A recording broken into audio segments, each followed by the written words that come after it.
Hey everyone, this is Shweta. Welcome to UPSC wala. वापस आ गए हम आपके लिए एक नया सेशन लेकर और आज की क्लास में हम डिस्कस करने वाले हैं हमारे एंशिएंट हिस्ट्री का चैप्टर नंबर 26, जहां पर हम जानने वाले हैं पूर्वी भारत में सभ्यता का प्रसार। तो देखो, काफी लंबा हमारा चल चुका है ये आर.एस. शर्मा वाली सीरीज। इसमें हमने काफी कुछ जाना, वन बाय वन एक एक चैप्टर्स को हमने बहुत पेशेंटली समझते हुए आगे बढ़े हैं हम। तो अभी ये जो चैप्टर है वो बेसिकली बीच में क्या बोलना चाह रहा है कि अभी तक जो आप पढ़ रहे हैं ना, वो बेसिकली आपका नॉर्थ की तरफ ज़्यादा दिखाई दे रहा था या फिर बात कर रहा है साउथ की तरफ, दक्कन की तरफ।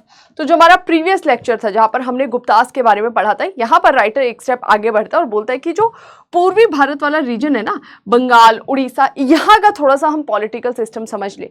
क्या चल रहा है बंगाल या आज का जो बांग्लादेश है वो इंडियन सबकॉन्टिनेंट का पार्ट हुआ करता था, भारतीय उपमहाद्वीप का हिस्सा हुआ करता था।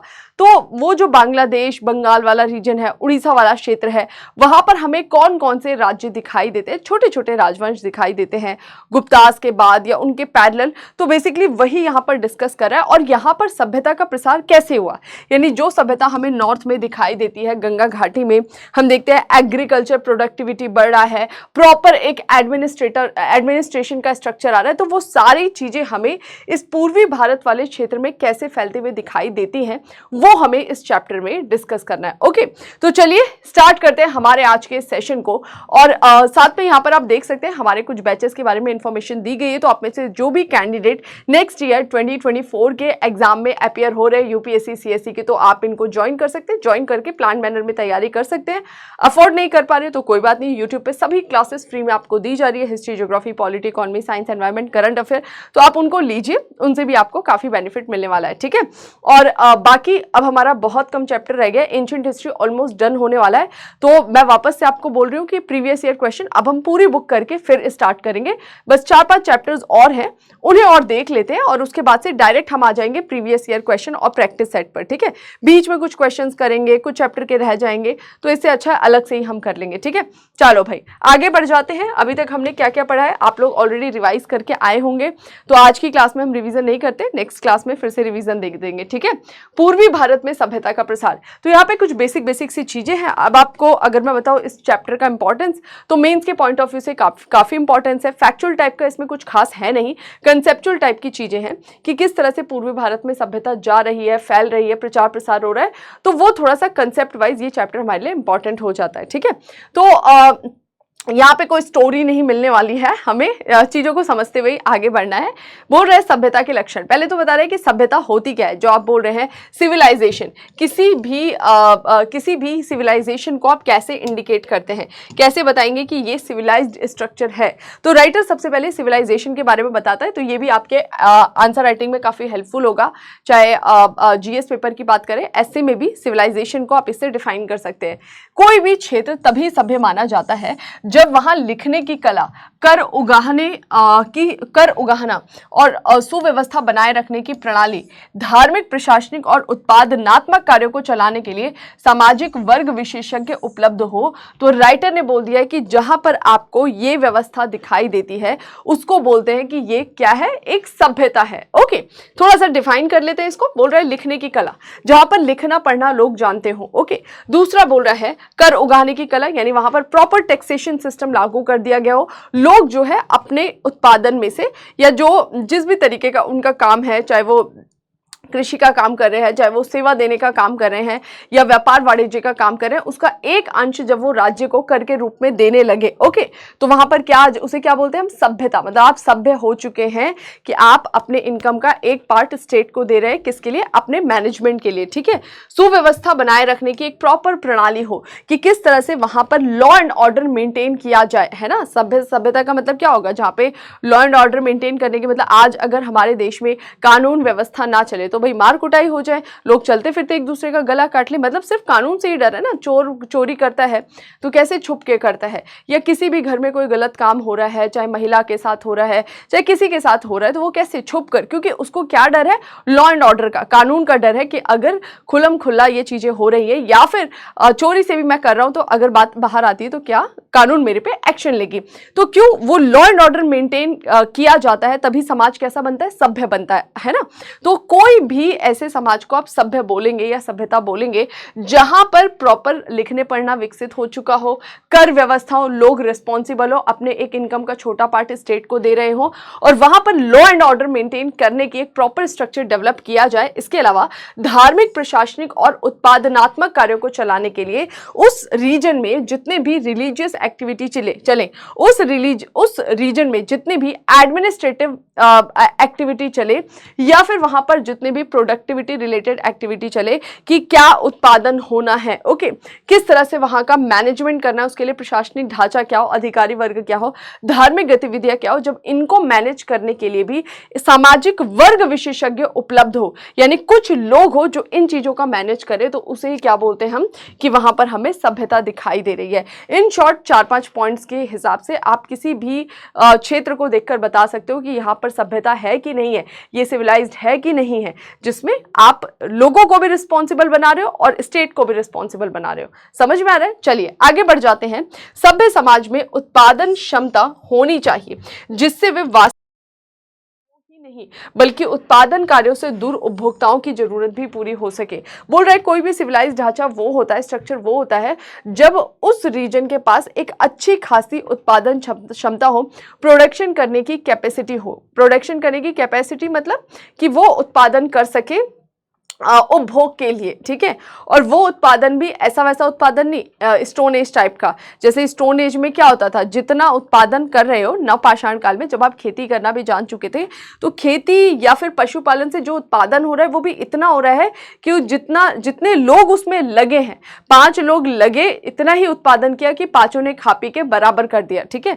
तो वहां पर आपको सभ्यता या सिविलाइज्ड ढांचा नहीं दिखाई देगा, क्योंकि सिविलाइज्ड स्ट्रक्चर के लिए प्रॉपर ये सारी चीजें होनी चाहिए ना, कि भाई आपका टैक्सेशन सिस्टम होगा, एक पूरा एडमिनिस्ट्रेटिव स्ट्रक्चर होगा। तो इन सब के लिए क्या होना चाहिए, स्टेट के पास पैसा होना चाहिए। और पैसा कब आएगा स्टेट के पास में, जब उस रीजन के लोग अच्छा खासा प्रोडक्शन कर रहे होंगे, इतना प्रोडक्शन कर रहे होंगे कि जो लोग वो प्रोडक्शन नहीं कर रहे होंगे वो भी उससे उपभोग कर ले। फॉर एग्जाम्पल कि 10 लोग ही इतना अनाज पैदा कर लें कि बाकी जो 90 लोग जो अनाज पैदा करने के काम में नहीं लगे वो भी इसी अनाज से अपने भोजन की पूर्ति कर ले और कोई और सर्विस दे दे, कोई और प्रोडक्शन दे दे। यहाँ पर समझ में आ रहा है?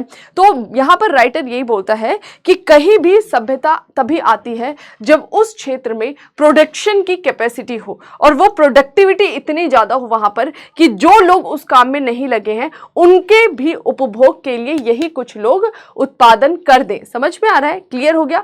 जैसे कि मेरे घर गेहूं हुआ, किसी और के घर नहीं हुआ, वो मेरे घर का ही गेहूं इतना ज्यादा था उसको मैंने दे दिया, लेकिन मैं मटका नहीं बना रही हूं, मैं खिलौने नहीं बना रही, तो कोई व्यक्ति इतने ज्यादा मटके का उत्पादन कर रहा है कि उसके साथ साथ हमारे मटके की भी आवश्यकता पूर्ति हो जाए। तो जहां पर यह व्यवस्था बनती हुई दिखाई देती है उसे आप क्या बोलते हैं? सिविलाइज्ड स्ट्रक्चर या फिर सभ्यता उसे कहा जाता है। ठीक है, चलो आगे बढ़ जाते हैं।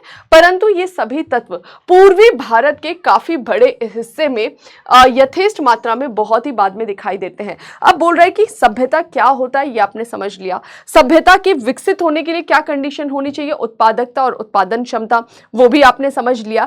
तो अब आ जाते हैं वापस से अपने उसी पॉइंट पे कि हम चैप्टर में पढ़ने वाले पूर्वी भारत में सभ्यता का प्रसार। तो क्या पूर्वी भारत में ये पॉइंट्स हमें दिखाई दे रहे थे? तो राइटर बोलता है नहीं जी नहीं, पूर्वी भारत में ये व्यवस्था हमें दिखेगी लेकिन काफी बाद में जाकर ये व्यवस्था हमें दिखाई देती है। तो ये सभी तत्व जो थे वो पूर्वी भारत के एक बड़े हिस्से में दिखे तो, लेकिन बहुत लेट दिखाई देंगे। जहां ये गंगा वैली वाला जो रीजन है यहां पर आपको काफी पहले ये व्यवस्था दिखाई देती है, लेकिन सुदूर जो पूर्वी भारत वाला क्षेत्र है, पूर्वी भारत मतलब ये वाला जो ये क्षेत्र है, यहां पर ये व्यवस्था काफी देर में दिखाई देती है। पूर्वी मध्य प्रदेश के अधिकांश भाग, उड़ीसा, वेस्ट बंगाल, बांग्लादेश का नाम इसलिए लिया जा रहा है क्योंकि यह भारतीय उपमहाद्वीप का ही हिस्सा था। बांग्लादेश और असम के संलग्न क्षेत्रों में, यहां पर कुछ क्षेत्रों का स्पेसिफिक मेंशन कर रहा है। कौन कौन से क्षेत्र हो गए? अगर आज के कंटेक्स्ट में आप देखो तो ये यहां पर जो आपका बांग्लादेश है ना, भारत में भारत जैसे आकार जैसे घुसा हुआ है, तो ये बांग्लादेश हो गया, इधर बंगाल हो गया, इधर आ जाइए असम हो गया। ठीक है, तो वेस्ट बंगाल, बांग्लादेश, असम, इसके अलावा थोड़ा सा नीचे जाइए तो यहाँ पर आपको उड़ीसा मिलेगा। तो यहाँ के ये जो 4 क्षेत्र हैं, असम हो गया, बांग्लादेश हो गया, वेस्ट बंगाल, उड़ीसा, इसके अलावा पूर्वी मध्य प्रदेश का जो क्षेत्र है ये वाला, ये कुछ ऐसे क्षेत्र थे जहां पर सभ्यता का प्रसार हुआ तो, लेकिन काफी लेट हुआ। कितना लेट हुआ? ईसा की 4वीं सदी के मध्य तक यहां पर हमें सभ्यता का कोई विशेष प्रचार प्रसार दिखाई नहीं दे रहा है।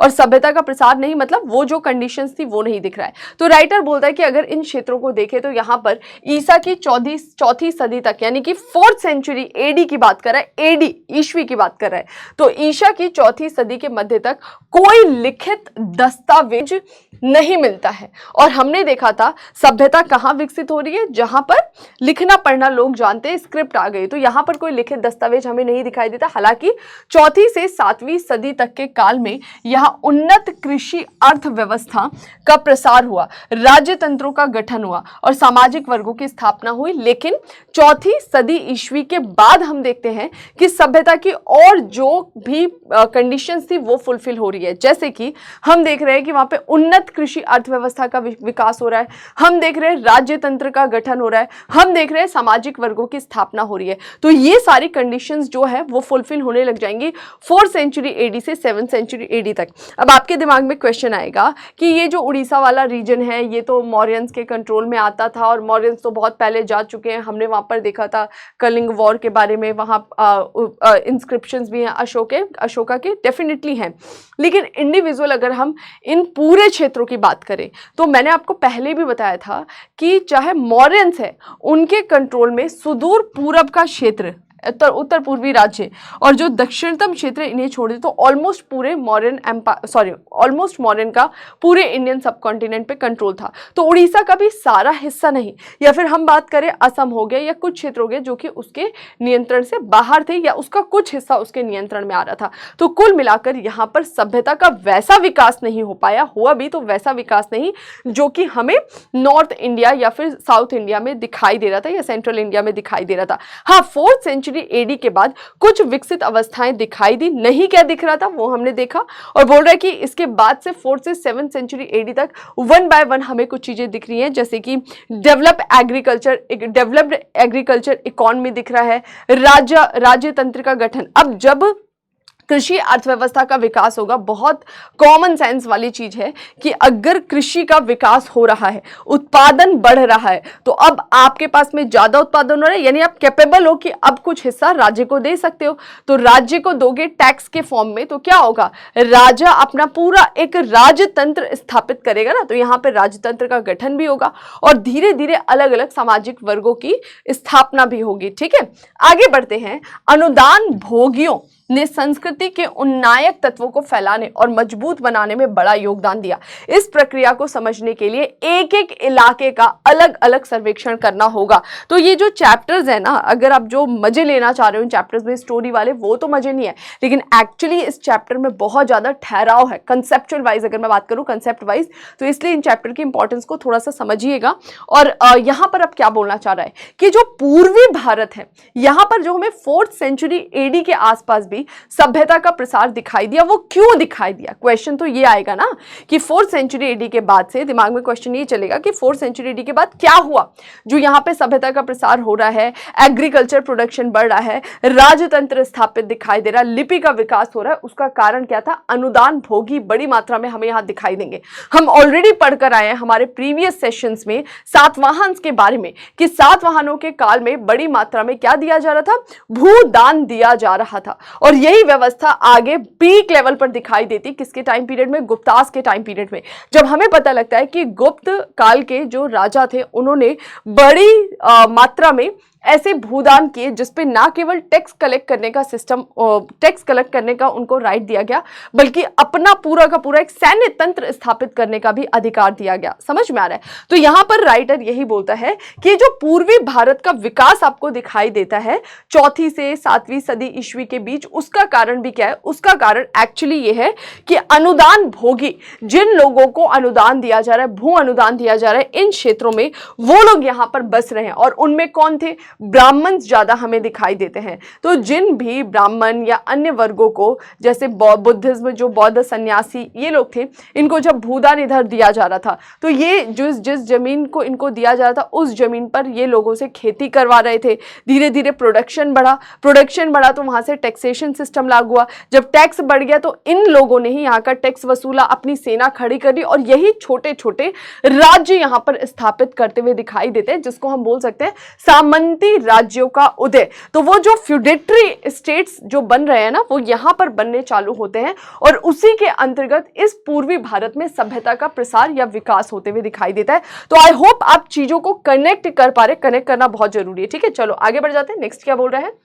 अब बोल रहा है राइटर कि हम तो तुमको एक एक करके पढ़ाएंगे। अब जिन भी क्षेत्रों का नाम लिया, इन क्षेत्रों के बारे में थोड़ी थोड़ी इंफॉर्मेशन आपको देते हुए आगे चलेगा। कौन से क्षेत्र हैं? तो ये इधर के कुछ राज्य हमें दिखाई दे रहे हैं या कुछ भाग दिखाई दे रहे हैं। एक तो मध्य प्रदेश का पूर्वी हिस्सा, फिर ऊपर जाइए नीचे देखिए, यहाँ पर हमें क्या दिखाई दे रहा है? यहाँ दिखाई दे रहा है हमें आपका क्या बोलते हैं, बंगाल, सॉरी वेस्ट बंगाल वाला रीजन। ठीक है, इधर आ जाइए बांग्लादेश, नीचे आ जाइए उड़ीसा, ऊपर चले जाइए आपको क्या दिख रहा है?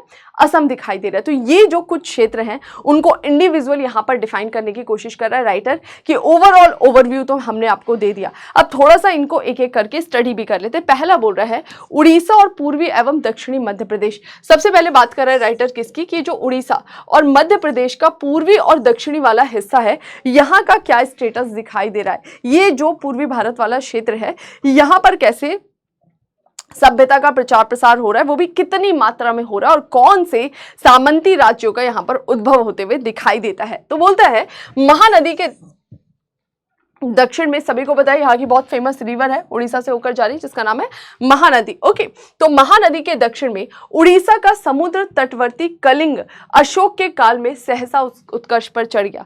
बोल रहा है कि जो महानदी रिवर है ना, इसी महानदी रिवर के दक्षिण में उड़ीसा का जो एक कलिंग वाला रीजन था, ओके, उड़ीसा का जो कलिंग वाला रीजन था, ये कलिंग वाला रीजन किसके कंट्रोल में आ गया? अशोक के कंट्रोल में आ गया। और जब अशोका ने इसको कॉन्कर करा, इसको अपने क्षेत्र में मिला लिया, तो अशोका का एम्पायर जितना डेवलप होगा उतना ही ये कलिंग क्षेत्र भी डेवलप हो जाएगा ना, क्योंकि ये भी अभी उसके एम्पायर का हिस्सा बन गया है।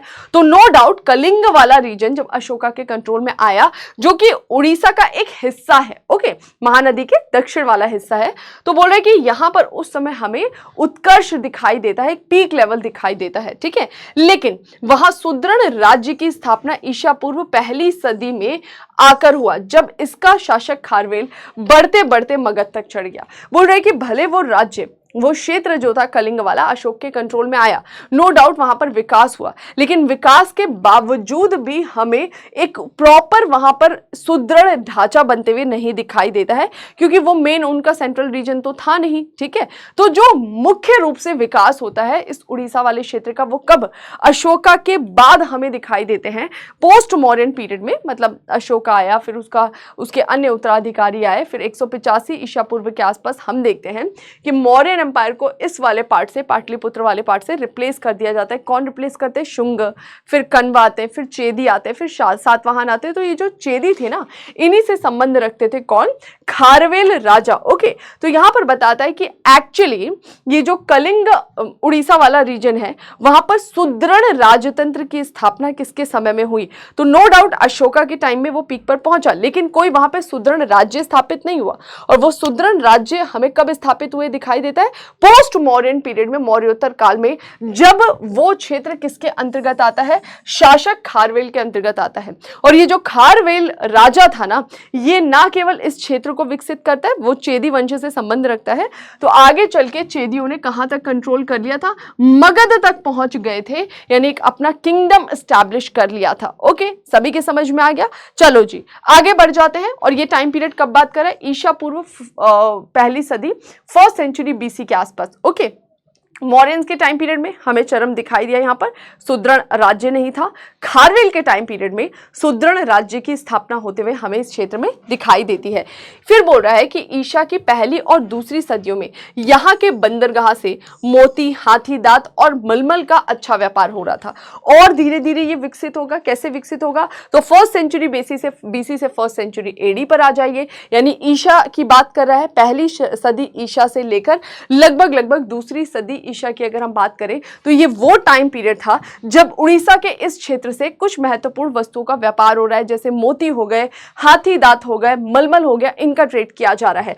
खारवेल ने अपनी राजधानी जो कलिंग नगरी बनाई थी, उसमें जब उसकी खुदाई होती है, जो मेन कैपिटल था खारवेल का, जब उसकी खुदाई होती है कलिंग नगरी की, तो हमें वहां से काफी सारी रोम की वस्तुएं दिखाई देती हैं। तो यानी रोम की वस्तुएं दिखाई देना यानी उनसे अच्छा खासा ट्रेड चल रहा था और इसके नियंत्रण में यहाँ पे काफी ज्यादा डेवलपमेंट हुआ था और धीरे धीरे इस क्षेत्र में सभ्यता का प्रसार हुआ।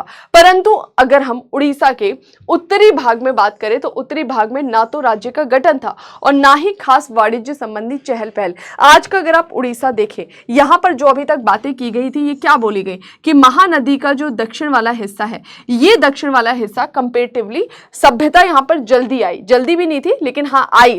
कब? तो बोल रहा है कि सबसे पहले हमें दिखाई देता है किसके टाइम पीरियड में? अशोका के टाइम पीरियड में, जब अशोक ने इसको अपने नियंत्रण में रखा, लेकिन फिर भी कोई सुदृढ़ राज्य नहीं यहां पर बना। ये वाला जो दक्षिणी हिस्सा है ना उड़ीसा का, यहां पर सुदृढ़ राज्य किसके टाइम में बनता हुआ दिखाई दिया बच्चों? खारवेल के समय में बनता हुआ दिखाई दिया, जब खारवेल ने न केवल यहां पर राज्य बनाया बल्कि मगध को भी इसका हिस्सा बना लिया। ओके, और खारवेल के आसपास ही हमें दिखाई देता है कि इसकी कैपिटल से काफी सारी रोम की वस्तुएं मिलती है, जो दर्शाती हैं कि इनका अच्छा खासा व्यापार वाणिज्य चल रहा था। फिर भी बात कर रहा है कि अगर हम उड़ीसा के वर्तमान उत्तरी भाग की बात करें तो यहां पर वो विकास नहीं था, ना तो यहां पर राज्य का गठन था और ना ही बड़े लेवल पर कोई ट्रेड चल रहा था।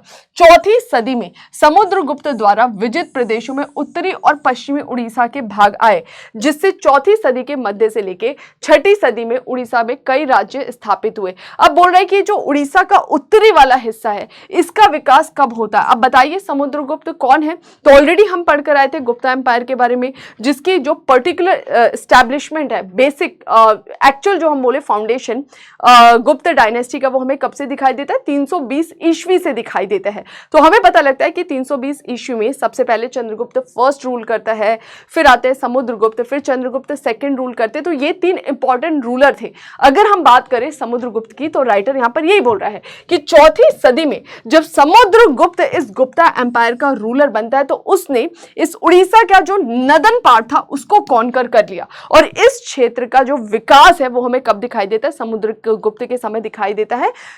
उत्तरी और पश्चिमी उड़ीसा के जो भाग हैं, चौथी सदी से लेकर छठी सदी में यहां पर इसका विकास हुआ इसके अंतर्गत में, और यहां पर हमें छोटे छोटे राज्यों की स्थापना होते हुए दिखाई देती है। कई राज्यों की स्थापना क्यों हो रही है? क्योंकि आपको पता है गुप्तास के टाइम पीरियड में क्या चल रहा है? सामंती व्यवस्था चल रही है और सामंत क्या कर रहे थे? अपने अधीन छोटे छोटे राज्यों की स्थापना कर रहे थे। जो मेन रूलर था, मेन शासक था, उसकी अधीनता स्वीकार करते हुए वो इंडिपेंडेंट अपने रीजन में रूल किया करते थे। तो आई थिंक यहां तक सभी स्टूडेंट्स को क्लियर हो गया होगा।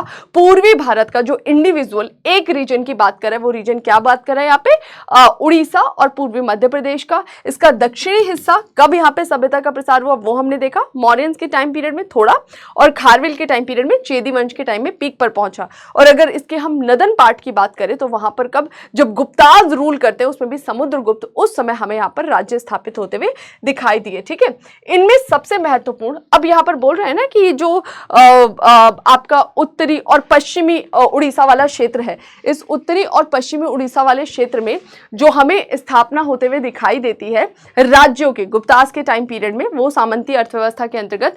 तो बोल रहे हैं कि उसमें कौन कौन से छोटे छोटे राजवंश दिखाई देते हैं। सबसे महत्वपूर्ण कौन था? माठर वंश का राज्य था, जिसे पितृभक्त वंश भी कहा जाता है, जहां पर पैट्रियार्कल एलिमेंट बहुत ज्यादा हो। नो डाउट पैट्रियार्कल एलिमेंट आज भी हमारी सोसाइटी में भर भर के है, एक्चुअली है, ऑफिशियली दिखाई नहीं देती है। और जहां पर और बड़े लेवल पर हो पैट्रियार्कल एलिमेंट, उसको बोला जाएगा पितृभक्त। तो बस यही था कि ये एक वंश था जो स्थापित हुआ उस क्षेत्र में, तथा वशिष्ठ, नल, मान वंश के राज्य उनके पड़ोसी और समकालीन बने। तो ये वाला जो क्षेत्र था उड़ीसा का उत्तरी वाला हिस्सा, जब समुद्रगुप्त के नियंत्रण में आया तो यहाँ पर ऐसे छोटे छोटे राजवंश स्थापित होते हुए दिखाई दिए। वशिष्ठ है, नल है, मान वंश है, जिसकी यहाँ पर राइटर बात करता है। ठीक है, चलो आगे बढ़ जाते हैं। ये जो राज्य थे जो सामंती अर्थव्यवस्था के अंतर्गत स्थापित होते हैं, ये सभी क्यों एक स्टेट के रूप में हमें दिखाई दे रहे, क्योंकि इन सब ने अपने क्षेत्र में अपनी अपनी कर संग्रहण प्रणाली को स्थापित किया कि टैक्स का इवेजन हमें कैसे करना है, प्रशासन कैसे चलाना है, सैन्य संगठन कैसे रखना है। तो उनके अपने उस छोटे से ही क्षेत्र की कर व्यवस्था थी, क्योंकि उनके नियंत्रण में वो क्षेत्र था, तो वहां पे वो टैक्स लगाएंगे, प्रॉपर इंपोज करेंगे। ओके, फिर वहां पर चीजों को मैनेज करने के लिए, लॉ एंड ऑर्डर के लिए अपनी सेना भी रखेंगे, और वहां का मैनेजमेंट कैसे चलना है, एडमिनिस्ट्रेशन कैसे करना है, उसके लिए एक प्रशासनिक व्यवस्था भी स्थापित करेंगे। तो ये सभी छोटे छोटे जो हमें राज्य का उद्भव होते हुए दिखाई दे रहा है गुप्तास के टाइम पीरियड में इस क्षेत्र में, इन सभी की अपनी अपनी इंडिविजुअल अपना तरीका बनाया था कर संग्रह करने का, प्रशासन चलाने का और सैन्य संगठन स्थापित करने का। ओके, आगे बढ़ जाते हैं। इनमें से अधिकांश राज्य अपनी शक्ति, प्रतिष्ठा और वैधता स्थापित करने के लिए वैदिक यज्ञ भी किया करते थे। अब ये जो राज्य स्थापित हो रहे हैं, जो भी सामंती अर्थव्यवस्था के अंतर्गत, ये अपने पावर को दिखाना चाहते थे। यानी ये जितने भी हमें वंश दिखाई देते हैं, चाहे माठर वंश है, नल वंश है, वशिष्ठ है, इन सबको अपने वंश के जो राजा थे उन सबको अपनी इंडिविजुअलिटी दिखानी थी, पावरफुल, कि हम कितने पावरफुल हैं। और उसके लिए कौन काम आते हैं, यज्ञ काम आते हैं ना। ब्राह्मण जो थे वो बड़े बड़े यज्ञ आहुति करवाएंगे, और उससे क्या होगा, धीरे धीरे ये अपने आप को सुप्रीम स्टैब्लिश करेंगे, अपनी शक्ति दिखाएंगे। तो ऐसा भी दिखाई देता है कि ये जो राज्य स्थापित हो रहे थे उड़ीसा में, उत्तरी भाग में, पश्चिमी भाग में, वो अपनी शक्ति, प्रतिष्ठा, वैधता, इनको स्थापित करने के लिए यज्ञ हवन भी किया करते थे। ओके, चलो जी आगे बढ़ जाते हैं। नेक्स्ट मध्य प्रदेश की अब बात कर रहे हैं यहाँ पर। तो अभी तो इसने उड़ीसा वाला हिस्सा आपको समझा दिया, ठीक है। उड़ीसा का दक्षिणी हिस्सा में क्या चल रहा है, उत्तरी हिस्से में क्या चल रहा है, कैसे कैसे उत्तरी हिस्से में राज्य स्थापित हुए। आई थिंक यहाँ तक सबको क्लियर हो गया होगा। चलो आगे बढ़ते हैं और इसको इसी तरीके से पढ़ना तो दिमाग में सेट हो जाएगा। अब आ जाते हैं पूर्वी मध्य प्रदेश वाला जो हिस्सा है, मध्य प्रदेश का पूर्वी वाला हिस्सा। तो मध्य प्रदेश में बस्तर के जनजातीय इलाकों में नल वंश की स्वर्ण मुद्राएं मिलती हैं। हमें पता लगता है कि ये जो उत्तरी उड़ीसा में नल वंश स्थापित हुआ था, इस नल वंश की काफी सारे इन्होंने जो गोल्ड कॉइन्स इशू किए थे, वो काफी सारे इनके गोल्ड कॉइन्स कहाँ मिल रहे हैं हमें, पूर्वी मध्य प्रदेश का जो बस्तर वाला हिस्सा है वहां पर मिल रहा है, ठीक है। हमें पता लगता है कि जो मान वंश है अब इंडिविजुअलिटी दिखा रहा है कि ये सभी वंशज किस तरह से अपना अकेले प्रशासन चला रहे अलग अलग तरीकों से। मान वंश की बात करें तो वो भी अपने करेंसी इशू करते थे, तांबे के सिक्के, मतलब करेंसी इशू करने का अधिकार है। सोचो गुप्तास के टाइम पीरियड में ये ऐसे सामंती राज्य थे जिनको अपना एडमिनिस्ट्रेशन, करेंसी इशू करना, इकोनॉमी मैनेज करना, सैन्य संगठन बनाना, कर वसूली करना, ये सब उसको अपने आप अधिकार है, ठीक है। तो राज्य के अंदर राज्य हमें दिखाई दे रहे हैं। तो यहां पर बोल रहे हैं कि मान वंश जो है उनका भी पता लगता है कि वो कॉपर करेंसी इशू करते थे। जो माठर थे उन्होंने महेंद्र पर्वत के क्षेत्र में महेंद्र भोग नाम का एक नया जिला बनाया था तथा इन्होंने एक प्रकार के न्यास स्थापित किए जो अग्रहार कहलाते थे, ठीक है। आगे बढ़ते हैं। नेक्स्ट, इन अग्रहारों का उद्देश्य पठन पाठन, धार्मिक अनुष्ठानों में लगे ब्राह्मणों का भरण पोषण करना था। तो एक पूरा का पूरा न्यास सिस्टम जो है वो यहाँ पर स्थापित करते हैं। वो क्यों स्थापित करते हैं, ताकि जो माठर थे वो चाहते थे कि जितने भी ब्राह्मण से जो धार्मिक अनुष्ठान कर रहे हैं या फिर पठन पाठन का काम कर रहे हैं, उनका पोषण कैसे हो सके, उनको किस तरह से हम मैनेज कर सके इकोनॉमिकली, मतलब उनके भरण पोषण का कैसे ध्यान रखें। तो उसके लिए स्पेशल एक व्यक्ति की नियुक्ति हो रही है जिन्हें अग्रहार कहा जाता था, ठीक है। तो ये बस थोड़ी सी चीजें हैं जो आपको याद रखना है, फैक्चुअल टाइप का डेटा आपको यहाँ पर दे दिया है, ठीक है। आगे बढ़ जाते हैं। नेक्स्ट यहाँ पर क्या बोलता है राइटर, उड़ीसा के समुद्र तटवर्ती भाग में लेखन कला ईसा पूर्व 3री सदी से ज्ञात होती है, जहां 4वीं सदी तक आते आते अभिलेख प्राकृत में और 350 ईस्वी के आसपास संस्कृत का प्रयोग शुरू हुआ। अब जैसे शुरुआत की गई थी तो मैंने बोला सभ्यता का प्रसार मतलब क्या, कि वहां पर लिखना पढ़ना जान रहे कि नहीं जान रहे। तो बोल रहे कि जो उड़ीसा की अगर हम बात करें तो यहाँ पर इनिशियली 4th सेंचुरी तक तो हमें एडी तक तो हमें लेखन कला बहुत स्पष्ट रूप से दिखाई नहीं देती है, लेकिन लेखन कला ईसा पूर्व 3री सदी में हल्की हल्की जो विकसित हो रही थी वो थोड़े बड़े लेवल पर दिखाई देती है 4वीं सदी में। और वो लेखन कला किसमें थी, प्राकृत में थी। और आगे चलकर वो लेखन कला में हमें संस्कृत दिखाई देती है, यानी पहले इन क्षेत्रों में प्राकृत भाषा में लेखन कला हो रहा है और फिर जो है संस्कृत भाषा का प्रयोग हो रहा है, ठीक है। संस्कृत जो है वो थोड़ा डेवलप होता जाता है, ठीक है। यहाँ राजा ने अपने को वर्ण व्यवस्था का रक्षक कहा। बोल रहे कि इस क्षेत्र के जो राजा थे ना, ये वर्ण सिस्टम को प्रोटेक्ट करने वाले थे, उनकी रक्षा करने वाले थे, नो डाउट, क्योंकि वो खुद अपनी अपनी पावर किससे दिखा रहे हैं, ब्राह्मण्स के द्वारा किए गए यज्ञ आहुति से दिखा रहे हैं, तो ये उनको सपोर्ट करेंगे। वो इनकी शक्ति बढ़ा रहे हैं तो ये उनकी शक्ति बढ़ाएंगे। और उनकी शक्ति कैसे बढ़ाएंगे? जब वर्ण व्यवस्था को का जो जटिल रूप है वो बने रहने दिया जाएगा। जब वर्ण व्यवस्था अपने रूप में बनी रहेगी तभी तो सबसे ऊपर कौन है? ब्राह्मण्स, उनका वर्चस्व बना रहेगा। तो एक दूसरे को पैरेलली इस तरह से बैलेंस करते हुए चलते हैं और इसको पर्सनली कोई नहीं लेगा। ठीक है, मैं पहले कई बार बोल चुकी हूँ क्लास में, जो बता रहे हैं यहाँ पर वो हम पढ़ रहे हैं। अब आ जाते हैं बंगाल वाला क्षेत्र। तो अभी आपने किसका पढ़ लिया? आपने उड़ीसा पढ़ा, थोड़ा सा मध्य प्रदेश का यहाँ पर जिक्र आया। अब आते हैं बंगाल वाला जो क्षेत्र है हमारा, वेस्ट बंगाल, या ओवरऑल बंगाल बोले तो वेस्ट बंगाल बांग्लादेश दोनों को मिला दे। उत्तरी बंगाल के कई भागों में अशोक के काल के लेखन प्रचलित है। बोल रहे हैं कि बंगाल का जो उत्तरी वाला हिस्सा है वहां पर हमें अशोक का थोड़ा सा इन्फ्लुएंस दिखाई देता है। उसके बहुत सारे इंस्क्रिप्शन यहाँ पर मिलते हैं।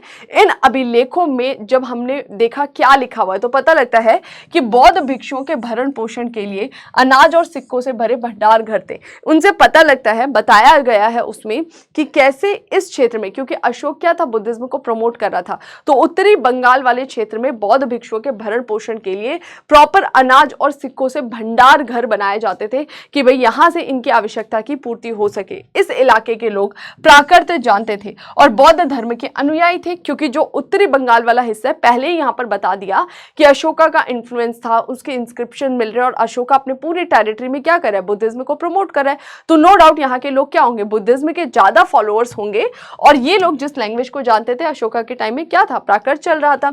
दक्षिण पूर्वी बंगाल में प्राकृत भाषा, ब्राह्मी लिपि, खरोष्ठी लिपि भी अब प्रचलित हमें दिखाई देती है। तो अशोका का जितना भी एम्पायर था ना, वहां पर हम पता देखते हैं कि अशोका के इंस्क्रिप्शन दिखाई देते हैं। और अशोका के जो अभिलेख थे वो उत्तर भारत या भारत का जो ये सेंट्रल वाला रीजन है, ईस्टर्न वाला रीजन है, यहाँ पे कौन दिखाई देता है? ब्राह्मी, खरोष्ठी ज्यादातर, है ना।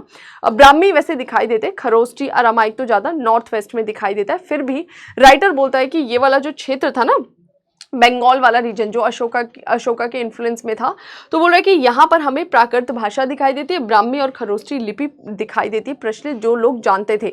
अब यहाँ पर ध्यान रखना है कि अशोका के नियंत्रण में जो क्षेत्र है वहां पर हमें प्राकृत भाषा, क्योंकि अशोका खुद बुद्धिज्म को प्रमोट करे, तो इस समय संस्कृत का इतना प्रभाव नहीं होता है। संस्कृत का प्रभाव दिखाई देता है कुशांस के टाइम पीरियड से। ठीक है, चलो आगे बढ़ जाते हैं। नेक्स्ट, गंगा और ब्रह्मपुत्र के बीच का जो प्रदेश है, ये वाला जो रीजन है, यहाँ से हमारी गंगा जा रही है और इधर से आ रही है ब्रह्मपुत्र, और दोनों का संगम हो रहा है। तो बोला कि गंगा और ब्रह्मपुत्र के बीच का जो प्रदेश है, जिसे आज आज बांग्लादेश के भाग के रूप में हमें दिखाई देता है, सुंदरवन डेल्टा और उसके आसपास का क्षेत्र, कुछ हिस्सा भारत में है और बाकी हमें बांग्लादेश में दिखाई देता है।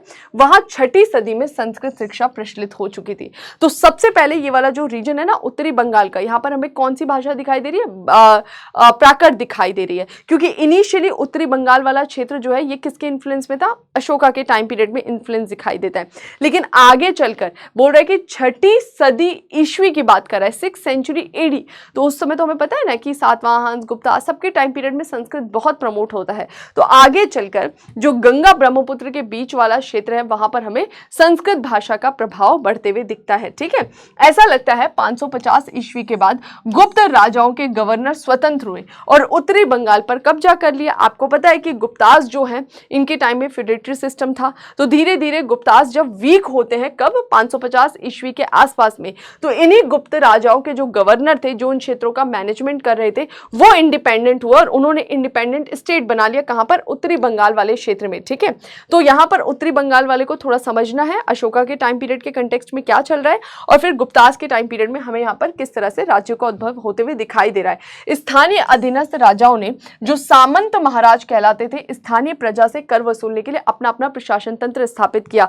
तो चाहे हमने उड़ीसा की बात की, उड़ीसा के उत्तरी हिस्से की, या हमने बंगाल के उत्तरी हिस्से की बात की, दोनों जगह ये जो स्वतंत्र राज्य आ रहे किसके टाइम पीरियड में आ रहे हैं? गुप्तों के टाइम पीरियड में आ रहे हैं। और वो कौन से राज्य हैं? सामंती अर्थव्यवस्था वाले राज्य हैं जो कि इंडिपेंडेंट हुए या उनको भूदान मिला और उन्होंने वहां पे एडमिनिस्ट्रेशन और टैक्सेशन सिस्टम एस्टैब्लिश किया। 600 ईस्वी में आकर जो उत्तरी बंगाल के इंडिपेंडेंट ये जो क्या बोलते हैं फ्यूडेटरी सिस्टम डेवलप हुआ था, 600 ईस्वी में आकर यह प्रदेश क्या कहलाने लग गया, गौड़ कहलाने लग गया। यहाँ हर्ष के शत्रु शशांक ने अपना स्वतंत्र राज्य स्थापित किया। तो उत्तरी बंगाल वाला हिस्सा आगे चल के बहुत इंपॉर्टेंट होता है। जब आप पढ़ते हो ना पाल प्रतिहार गुर्जर पाल प्रतिहार संघर्ष, उसी समय उसके जब वो चल रहा होता है इस वाले क्षेत्र में, उसके थोड़े समय पहले हमें दिखाई देता है वर्धन डायनेस्टी। और वर्धन डायनेस्टी जब हम पढ़ते हैं तो वर्धन डायनेस्टी के समय में हमें दिखाई देता है कि उनका संघर्ष होता है गौड़ से। तो यहाँ पर राइटर ये बोल रहा है कि जो उत्तरी बंगाल में राज्य स्थापित होते हैं 600 के आसपास, उनमें एक हमें बहुत इंपॉर्टेंट रूलर दिखाई देता है जो क्या कहलाते हैं, गौड़ कहलाते हैं, गौड़ वंश से संबंध रखते थे, जिसमें एक महत्वपूर्ण हमें रूलर दिखाई देता है जिसका नाम था शशांक। तो गुप्तास के बाद जो एस्टैब्लिश होते हैं वो थी वर्धन डायनेस्टी, और इस वर्धन डायनेस्टी का इंपॉर्टेंट रूलर था जिसका नाम था हर्षवर्धन। और इस हर्षवर्धन को कौन टक्कर देता है, तो शशांक नाम था, गौड़ वंश से संबंध रखता था और वो उत्तरी बंगाल का इसी तरह का सामंती राजा था। समझ में आया? तो ये थोड़ा सा ध्यान रखना है उत्तरी बंगाल के गौड़ वंश के राजा के बारे में, ठीक है। 432 ईस्वी से लेकर लगभग 100 वर्षों तक उत्तरी बंगाल में पुंड्रवर्धन भुक्ति में बड़ी संख्या में ताम्रपत्र मिल रहे हैं। हमें पता लगता है कि 4th सेंचुरी एडी के आसपास या उसके बाद में बड़ी संख्या में हमें यहाँ पे ताम्रपत्र मिलते हैं। एक तरह के वो इंस्क्रिप्शन नहीं है ना कि तांबे के पतले पतले जो पत्र बनाए जाते थे शीट टाइप के, उस पर लिखा जाता था, और उनको जब हम पढ़ते तो उसे पता लगता है कि भूमि का मूल्य दिनार नामक स्वर्ण मुद्राओं में चुकाया जाता था। कि जो वहां पे भूमि की खरीद फरोख्त होती थी तो उसमें क्या था, भूमि का मूल्य सोने की मुद्रा में चुकाया जाता था, और उस सोने की मुद्रा को दिनार कहते थे। इवन वैसे भी तो हमने पढ़ा है ना कि गुप्तास के टाइम पीरियड में जो गोल्ड होता था, गोल्ड कॉइन, उसको दिनार कहा जाता था, ठीक है। प्रमुख लिपिकार, वणिक, शिल्पी और भूस्वामी आदि गुप्त साम्राज्य के गवर्नरों द्वारा संचालित स्थानीय प्रशासन से संबद्ध होते थे। बोल रहा है कि ये जो इंडिपेंडेंट हमें स्टेट्स यहाँ पर दिखाई देते हैं, आगे चलकर ये भले अपना रूल खुद कर रहे हैं उन क्षेत्रों में, लेकिन इसके बावजूद ये कहीं ना कहीं गुप्त साम्राज्य के गवर्नर द्वारा संचालित स्थानीय प्रशासन से संबद्ध होते थे, पूरी तरह से इंडिपेंडेंट नहीं होते थे। बंगाल का ब्रह्मपुत्र द्वारा गठित त्रिभुजाकार भाग समतट या वंग कहलाता था, जिसे 4वीं सदी में समुद्रगुप्त ने जीत लिया था। यहाँ ना संस्कृत भाषा का प्रयोग पाते और ना ही वर्ण व्यवस्था का प्रचलन था। अब थोड़ा सा कंफ्यूज नहीं होना है, चीजों को समझते हुए चलना है कि पहले बात करा इसने किसकी, गुप्तास सबसे पहले आए थे ना, तो हमें पता लगता है गुप्तास के अंतर्गत उत्तरी बंगाल वाला जो क्षेत्र था वहां पर हमें इंडिपेंडेंट स्टेट्स दिखाई देते हैं। कई सारे इंडिपेंडेंट स्टेट्स दिखाई दिए, उनमें से एक जो है उसको आपने गौड़ भी कहा, और गौड़ आगे चल के इतने पावरफुल होंगे कि गुप्तास के बाद जो आएंगे ना वर्धन, उसके हर्षवर्धन को ये टक्कर देंगे। लेकिन वो बात की बात है, इसके पहले ही जिन राज्यों की स्थापना हो रही है गुप्तास के टाइम पीरियड में, उनकी यहाँ पर बात कर रहा है कि ये जो राज्य थे सामंती अर्थव्यवस्था में तो ये पूरी तरह से इंडिपेंडेंट नहीं थे, ये कहीं ना कहीं इनके नियंत्रण में होते थे, ये कहीं ना कहीं इनके गवर्नरों के प्रशासन से संबद्ध रहते थे। और पता लगता है कि यहाँ पर इनिशियली न संस्कृत भाषा का प्रयोग होता था और ना ही वर्ण व्यवस्था का प्रचलन था, ठीक है। ये थोड़ा सा ध्यान रखना है, एग्जाम के लिए इंपॉर्टेंट है। तो बंगाल का ब्रह्मपुत्र द्वारा गठित त्रिभुजाकार भाग समतट या वंग कहलाता था। ये जो ब्रह्मपुत्र रिवर वाला ये जो रीजन था, ये बोल रहा है कि इसको समतट या फिर वंग कहा जाता था, जिसे 4वीं सदी में समुद्रगुप्त ने जीत लिया था। बोल रहा है कि इस क्षेत्र को, बंगाल का जो ब्रह्मपुत्र वाला क्षेत्र है, इसको आगे चल के समुद्रगुप्त जीतता भी है, ठीक है। और यहाँ पर उस समय ना तो संस्कृत भाषा का प्रयोग होता है और ना ही वर्ण व्यवस्था उतनी जटिल थी, आगे चलकर होगी, ठीक है। नेक्स्ट बोल रहा है बंगाल और उड़ीसा के बीच वाले ये जितने भी क्षेत्र दिखाई दे रहे हैं, ये नो डाउट सारे के सारे सामंती अर्थव्यवस्था वाले हैं, सामंती राज्य हैं। इन्होंने सामंती क्षेत्रों में दंड भुक्ति नाम की राजस्व और प्रशासन संबंधी इकाई बनाई गई, ठीक है। तो हमें पता लगता है कि कहीं ना कहीं इन क्षेत्रों पर कंट्रोल करने के लिए इस तरह की प्रशासनिक इकाई बनाई जा रही है, दंड भुक्ति टाइप की। और जो वहाँ के जनजातीय लोग थे ना, क्योंकि इस क्षेत्र में काफ़ी सारे ट्राइबल्स हमें दिखाई देते हैं, उनको कंट्रोल करने के लिए दंड भुक्ति नाम की राजस्व और प्रशासन संबंधी इकाई बनाई गई थी, जिनका स्पेशल काम था वहाँ से रेवेन्यू कलेक्ट करना, टैक्स कलेक्ट करना और वहाँ का मैनेजमेंट करना। ओके, चलिए आगे बढ़ते हैं। बंगाल के इतिहास में लगभग 5वीं सदी के मध्य से 2 सदियां बड़ी गतिशील मालूम होती हैं, जहां आधे दर्जन राज्य उदय हुए। कुछ स्वतंत्र थे, कुछ सामंती थे। तो बोल रहे कि कई सारे हमें स्टेट एस्टैब्लिश होते हुए दिखाई देते, आधा दर्जन यानी कि 6 से ज्यादा। तो बोल रहे बंगाल वाला क्षेत्र जिसके बारे में अभी हम पढ़ रहे हैं, हमें यहाँ पे बहुत सारे स्टेट दिखाई देते हैं। धीरे धीरे उनका उद्भव होगा, कब से?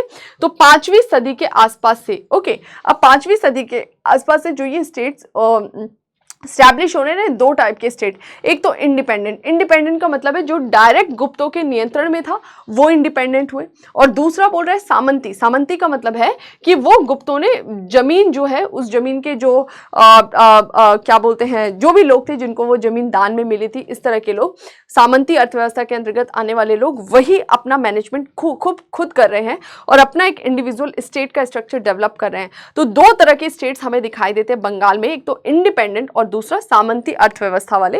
ठीक है, 5th सेंचुरी एडी के बाद में राज्यों द्वारा बौद्ध और ब्राह्मणों को भूमि दान दिया गया, जिससे धार्मिक न्यासों की संख्या इतनी बढ़ गई कि अग्रहारिका नाम का एक अधिकारी नियुक्त करना पड़ा। ये हम ऑलरेडी पढ़कर आए हैं उड़ीसा वाले क्षेत्र में कि इस समय इतने ज्यादा दान दक्षिणा दिया जा रहा है ब्राह्मण्स को, बुद्धिज्म को, कि यहाँ पर न्यास बनने लग जाएंगे। ठीक है, और वो जो न्यास बनते हैं ना, वो बोल रहे हैं कि धार्मिक न्यासों की संख्या बढ़ गई, और वो जो धार्मिक न्यास थे उसका मैनेजमेंट कौन कर रहे थे? ये अग्रहारिका नामक अधिकारी द्वारा उसका मैनेजमेंट किया जाता था। ठीक है, चलो आगे बढ़ते हैं। नेक्स्ट, भूमि दान से ग्रामों का विस्तार हुआ और भूमि पर नए नए अधिकार सृजित हुए।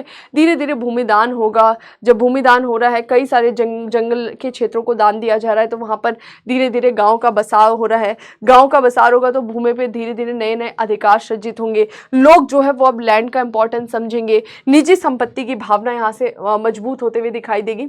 इस काल में ब्राह्मणवाद फैला और बौद्ध धर्म बंगाल के नए क्षेत्रों में पहुंचा तथा 5वीं सदी तक आते आते बौद्ध महाविहार। देखो, इनिशियली ये जो बुद्धिज्म वाला जो फैलाव है वो हमें उत्तरी बंगाल में बहुत ज्यादा हमें नहीं दिखाई देता है, लेकिन बोल रहे हैं कि गुप्तास के टाइम पीरियड में इतना ज्यादा दान दिया जा रहा है ना, भूदान, ब्राह्मण्स को, बुद्धिज्म को, बौद्ध धर्म के सन्यासियों को, कि धीरे धीरे यहाँ पे बौद्ध धर्म का एक इन्फ्लुएंस बढ़ेगा और इतना बढ़ेगा कि आगे आप देखते हैं कि बौद्ध महाविहार स्थापित होते हुए दिखाई देते हैं। नालंदा, विक्रमशिला, उत्तरी बंगाल में कई सारे बौद्ध महाविहार भी स्थापित होते हैं। ठीक है, चलो आगे बढ़ जाते हैं। नेक्स्ट, असम। अब लास्ट हम असम का और डिस्कस कर ले रहे हैं। यहां पर क्या बोलना चाह रहा है?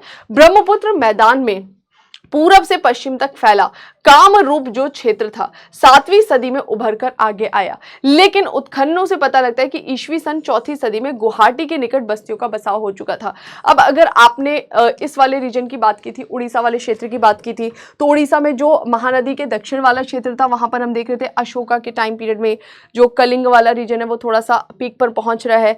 फिर चेदी डायनेस्टी का जो रूलर था खारवेल, उसने तो इसको बिल्कुल चरम पे पहुंचा दिया जब इस क्षेत्र को इंडिविजुअल स्टेट के रूप में डेवलप किया और मगध पर भी अपना नियंत्रण स्थापित कर लिया। लेकिन जो हमने देखा उत्तरी उड़ीसा वाला क्षेत्र है वो हमें आगे, उत्तरी और पश्चिमी उड़ीसा वाला क्षेत्र आगे डेवलप होते हुए दिखाई देता है, आगे सभ्यता का प्रसार दिखाई देता है गुप्तास के टाइम पीरियड में। ठीक है, फिर हम आ जाते हैं बंगाल वाले क्षेत्र में। तो बंगाल में भी हमने यही देखा कि जो बंगाल का दक्षिणी वाला हिस्सा है वहां पे किस तरह से अशोक का प्रभाव था, लेकिन जो उत्तरी हिस्सा है वो गुप्तास के टाइम पीरियड में हमें वहां पे सामंती अर्थव्यवस्था विकसित होते हुए दिखाई देती है।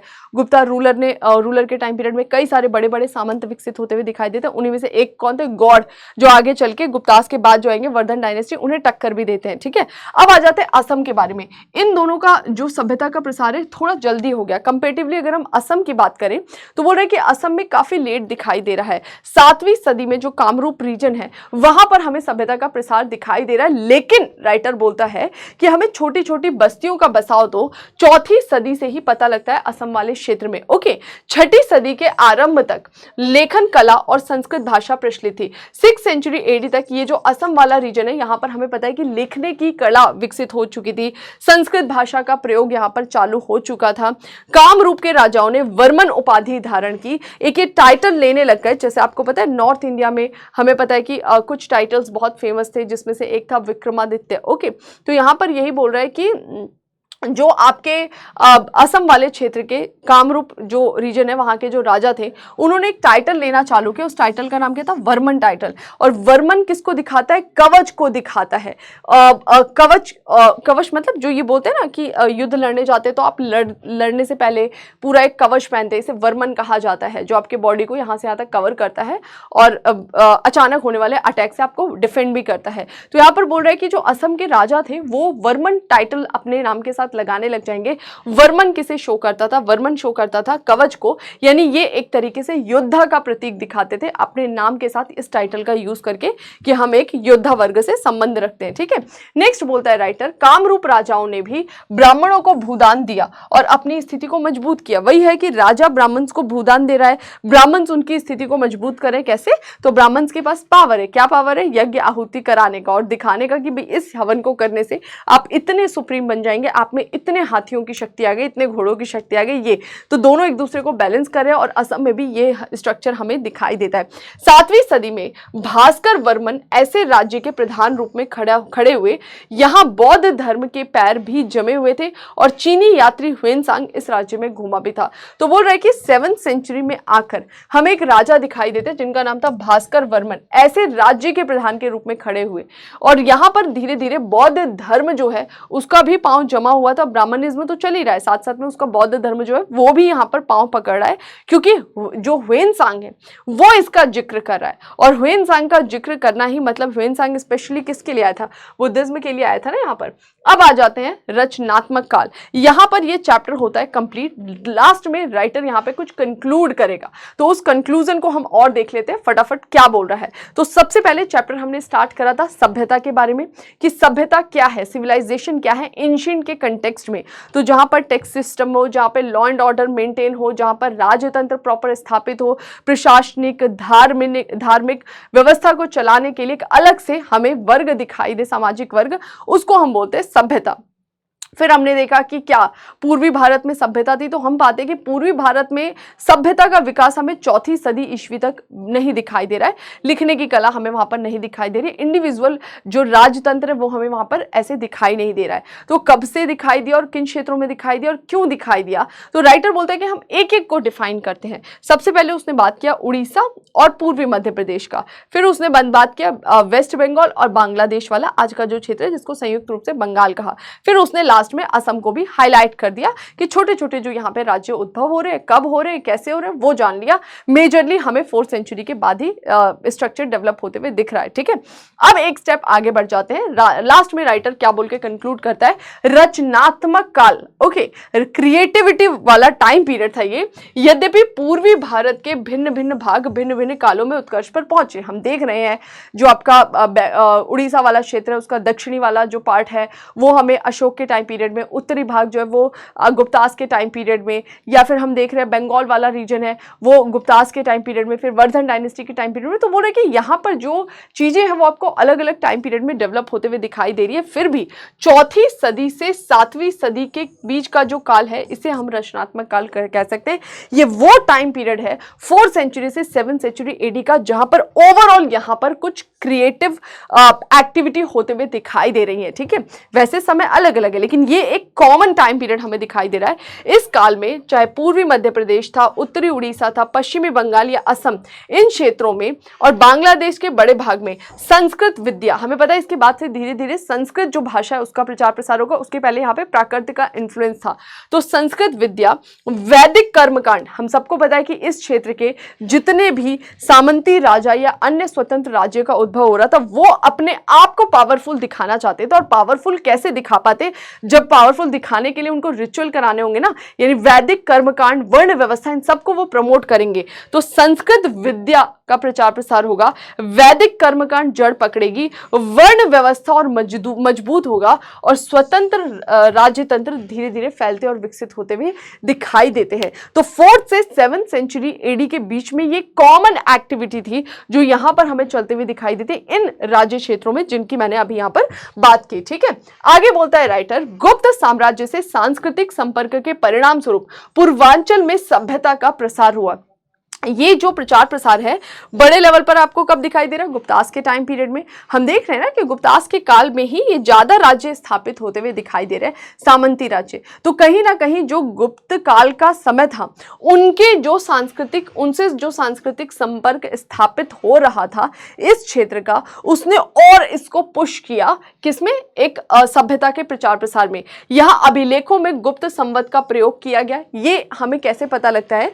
क्योंकि जो इस टाइम पीरियड में पूर्वी भारत के जितने भी अभिलेख हमें मिल रहे हैं, वहां पर गुप्त काल के गुप्त संवत का प्रयोग किया जा रहा है। आप सभी बताइए, गुप्त संवत कब जारी किया गया था और किसने जारी किया था? तो कैलेंडर या संवत गुप्ताज ने भी एक इशू किया था, और बोल रहे क्योंकि ये पूर्वी भारत के जो लोग हैं, ये राज्य हैं, ये स्वतंत्र राज्य, सामंती राज्य, ये गुप्त संवत का, गुप्तास के कैलेंडर का यूज करें, यानी कि इन पर उनके कल्चर का काफी इंफ्लुएंस था और ये उनके कल्चर से प्रभावित होकर काफी विकसित भी हुए थे। ठीक है, 5वीं और 6ठी सदियों में स्पष्ट रूप से बड़े पैमाने पर लेखन, संस्कृत भाषा का प्रयोग, वर्ण भेद मूलक समाज का गठन और बौद्ध धर्म का प्रचलन, ये सारी चीजें हमें यहाँ पर डेवलप होते हुए दिखाई दे रही है। राज्य बन रहा है, वर्ण व्यवस्था मजबूत हो रहा है। क्यों हो रहा है? क्योंकि इन सभी राजाओं को अपनी जो है क्या बोलते हैं, पावर को शो करना है। तो ब्राह्मण्स को प्रमोट करेंगे तो फिर क्या, वर्ण व्यवस्था मजबूत होगी ना।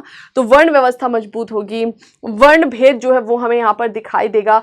वैदिक रिचुअल्स, कर्मकांड हमें होते हुए इस क्षेत्र में दिखाई देते हैं।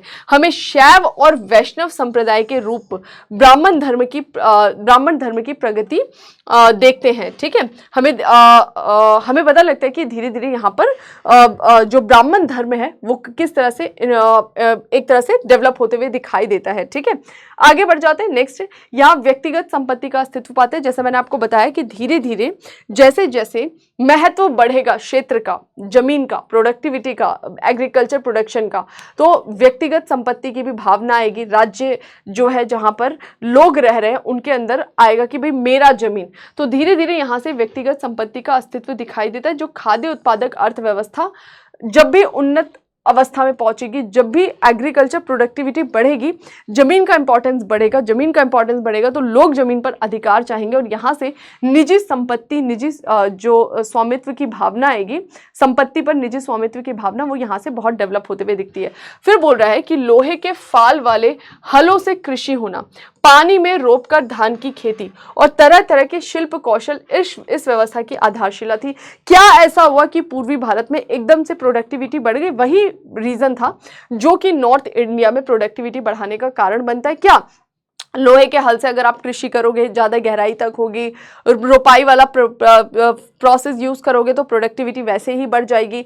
तरह तरह के शिल्प कौशल हमें यहाँ पर दिखाई दे रहे। तो ये सारी चीज़ें जो नॉर्थ इंडिया वाले पार्ट में, मगध वाले क्षेत्र में प्रोडक्टिविटी बढ़ाने का कारण बनी, वही यहाँ पर भी बनती है। ठीक है, एक और गुप्त साम्राज्य का पतन हुआ तो दूसरी तरफ उसी समय बाहरी प्रांतों में उल्लेखनीय प्रगति हुई।